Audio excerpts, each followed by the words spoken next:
Over the past few hours today, we have gotten even more LEGO Star Wars 2025 leaks and rumors and news, whatever you want to call it, and as promised, I am doing my best to cover all of the news for you guys as it comes out. Now keep in mind, these are very early leaks and rumors, so they are subject to change, from minor things like a piece count or a retail price here and there, to larger things like a whole entire set being wrong and being completely something else. And if changes do happen, as promised, I will try my best to update you guys. Anyways though, hopping into it with the January sets, we have big news on one set, but before we get to that, I just want to give you guys a quick recap of what we are getting in January. We are getting 6 sets, the first one being 75401 Ahsoka's Jedi Interceptor with 290 pieces and a retail price of $45, including Anakin, Ahsoka, and Ahsoka's droid. The long-awaited 75402 ARC-170 Starfighter with 497 pieces and a retail price of $70 US. 75403 Buildable Grogu with his Pram with 1048 pieces and a retail price of $100.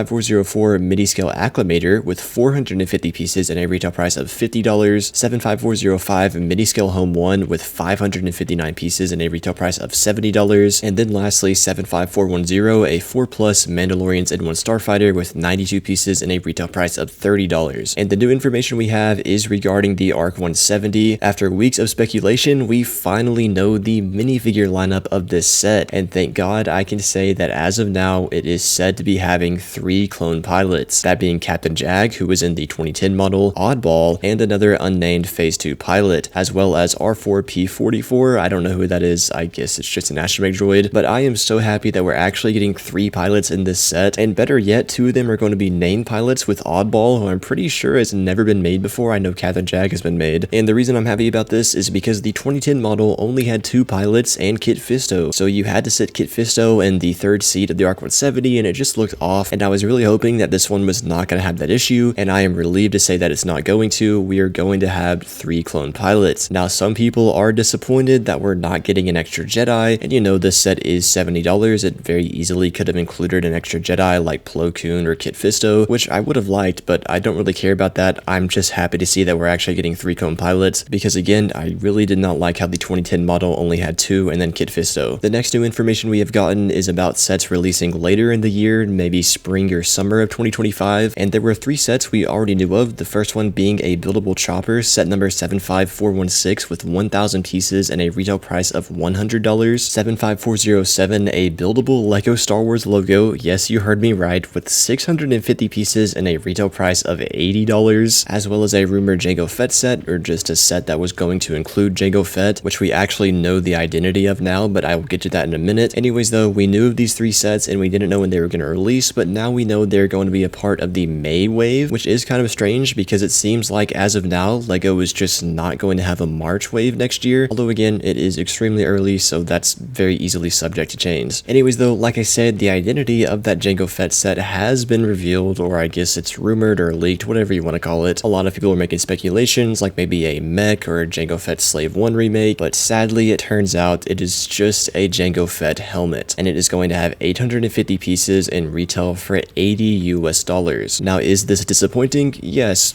it's very disappointing. I mean, hey, LEGO is technically bringing the helmet line back with this set, so maybe it will have a figure, but I doubt it. That's honestly just wishful thinking. It looks like Jango Fett's official return to LEGO is just going to be a helmet set. And yeah, I have no doubt that it won't look good. I mean, I'm sure it's going to be a great looking set, but it's just not what we wanted. We all really wanted a Jango Fett Slave 1 remake, or just any other set that includes a Jango minifigure, but as of now, it looks like we're just getting a helmet. On the bright side though, we do now know of another set that is also coming in May alongside the sets I just talked about, and all we know is that it's a ship or diorama for $80 US. Now, if it's a diorama, I'm pretty sure all of our minds immediately go to Anakin versus Obi-Wan. That would be absolutely perfect, because obviously next year is the 20th anniversary of Revenge of the Sith, so if it's a diorama, I'm pretty sure we can safely say it'll be Anakin versus Obi-Wan, but if it's a ship, I honestly don't know what it could be. It's really up in the air. Your best guess is as good as mine. If it is an episode 3 set, I'm gonna go way out on a limb and say that $80 might be a solid price in 2025 for a new AT-AP, or maybe some sort of smaller versus set like a V-Wing versus a Tri-Droid, or a V-Wing versus a Vulture Droid or something. But again, your best guess is as good as mine as to what it could be if it is a ship. But if it is a diorama, I think we can all safely assume that it will be Anakin versus Obi-Wan. And if it's not, LEGO was just fumbling the bag and being kind of dumb. Anyways though, that is all the new information I have. This video should be up to date, and again, if new information comes out, I will cover it. So let me know what you think about these leaks down in the comments below. If you're new, please consider subscribing, and if you want to check out more of my videos, you can see the link on the screen right now.